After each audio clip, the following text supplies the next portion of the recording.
to another episode of the Lone Recruiter Podcast. I'm your host, Brett Clementson. And if you're a recruiter out on your own or just lacking general advice or mentorship, you've come to the right place. Our episodes are designed to give you the motivation, the strategies, and the support you need to become the very best lone recruiter. So join us, grab a cup of coffee, let's take your desk to another level. Now, survival of the friendliest. A lovely, lovely concept I learnt last night and something I've been doing for so long, but now I have science to back me up.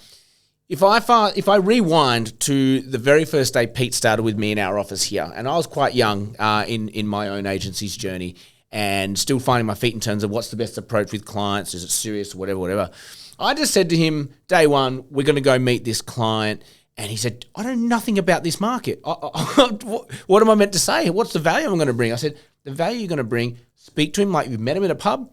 He's just a mate of mine, and your job is to get along with him and get him to like you. That's it. That was my advice. He went, pressure went off, whatever. Had a great meeting. He did exactly that. Pete is very good in one-on-one with people, and became one of his best clients, became a candidate. Like it was obviously, it worked really well for him. And I've always thought that this strategy of just be their mate, not cheesy, but like to be genuine, like just connect with them at the human level. And everything else will flow from that. The work, people will more likely want to do work with you. They're more open and honest and things like that. So the good news is I actually have science now that can back up this logic. I was watching this show on Netflix called Inside the Mind of a Dog. Came out, I only think it came out this week. Started watching it last night. Oh, that looks interesting. And it really just goes into the evolution of dogs. It goes into how clever they are. And I found it really fascinating. I don't know if you know this, but dogs, it makes sense. They're both prey and predators, which makes them quite, they're not at the top of the food chain. So they do have to be careful. And I think, through the history of animals and dogs, they evolved into certain species, like the big cats, the big panthers, all that sort of stuff. All those have almost been wiped out. Dogs and bears come from the same lineage, apparently. They're the main ones that have survived. And dogs have absolutely thrived. And what happened was that wolves, being pack animals, being hunters, they would go around and have to kill their prey to feed themselves and to survive. When humans started leaving Africa and started traipsing around the world, these wolves started following the humans in their campsites, all the scraps that humans would leave, the bits of bones here, the bit of flesh there, the bit of whatever. And they started hanging around. These wolves started hanging around the campsites, and they start kind of becoming a bit friendly. They realize if they come up and they don't bite, well, they get a bit of better meat, And if they're friendly to the dog, they get a little bit of a scratch. If they're friendly to the human, they get a bit of a scratch. And so wolves actually turned into the dogs we know today through friendly behavior, and it's just such an interesting concept because it hasn't just happened with dogs. It's actually happened right across the animal kingdom. If you look at the symbiotic relationship between bees and plants, plants are saying, hey, if you come and pollinate me, I will give you a juicy, juicy nectar for your honey, or apparently, penguins, we see them in the dead of winter when they all huddle together, they're all friendly to each other, they keep each other warm and then they survive. And dogs and humans are no different. The dogs have learnt to become very friendly to humans. In fact, so friendly, they have more facial expressions than chimpanzees. They have learned through human interaction, dogs, more facial expressions than chimpanzees. Like there is a huge relationship between man and dog. We know this. I say man in the Homo sapien perspective. Obviously, women as well. But what does this all mean? We've all heard the term survival of the fittest, and to an extent, yes, that still rings true. But this concept that is now based off what these examples I've given you, it's survival of the friendliest.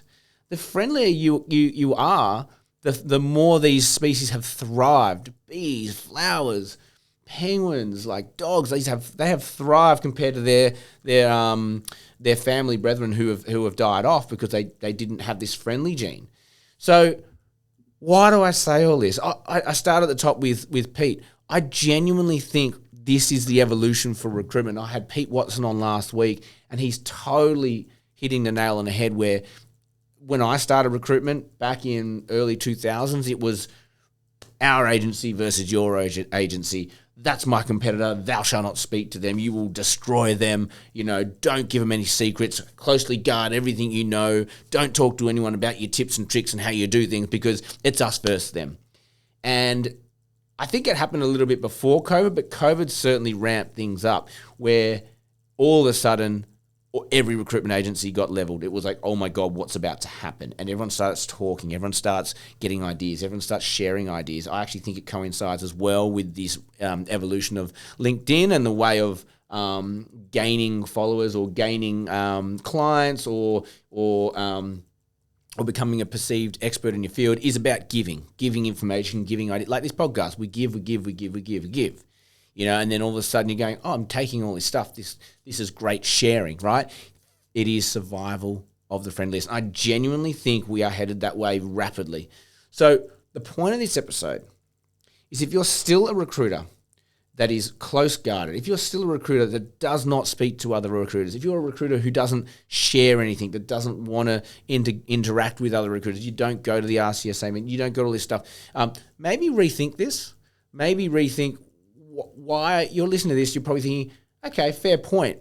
Brett is giving us literally everything he knows. And I've been doing this for almost 20 years now. I lose nothing by giving you guys this. I gain a hell of a lot. And I think your desk would be the exact same. If you can flip your mind to survival of the fittest and strongest and best to survival of the friendliest, give it a crack. Just see what happens. Do it with your clients. How can you be friendlier with your clients? How can you be friendlier with your candidates? How can you be friendlier with your colleagues? How can you be friendlier with your competition and your market in general? It's a really, really interesting one to ponder. Survival of the friendliest. And you just have to take a quick look. I mean, I'm in Australia. Have a quick look around. I mentioned Pete Watson before. He's created Recruitment United. And if you haven't heard of what Recruitment United is, he's got two groups that he's created, one for solo agency owners to come together, share ideas, collaborate. And he's built another group, which is, I think, sub 10 agencies with less than 10 staff. Am I right, Pete? You're going to have to correct me on this.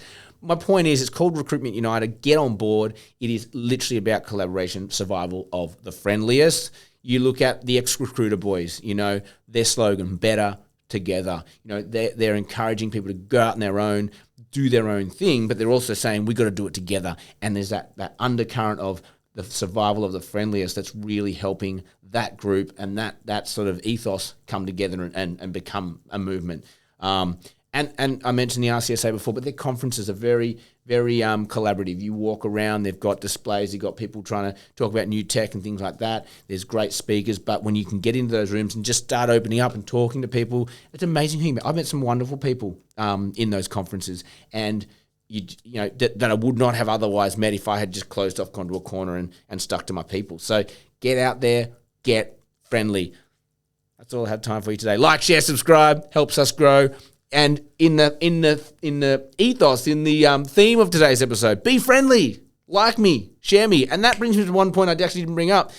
If you're looking at LinkedIn, start liking your competition's posts. Start commenting on it. Help them rise up. Don't bring them down. By helping them rise up, it actually makes you look better. So do that for me today. Like, share, subscribe. Thank you. As always, have an amazing day. May all your deals come true.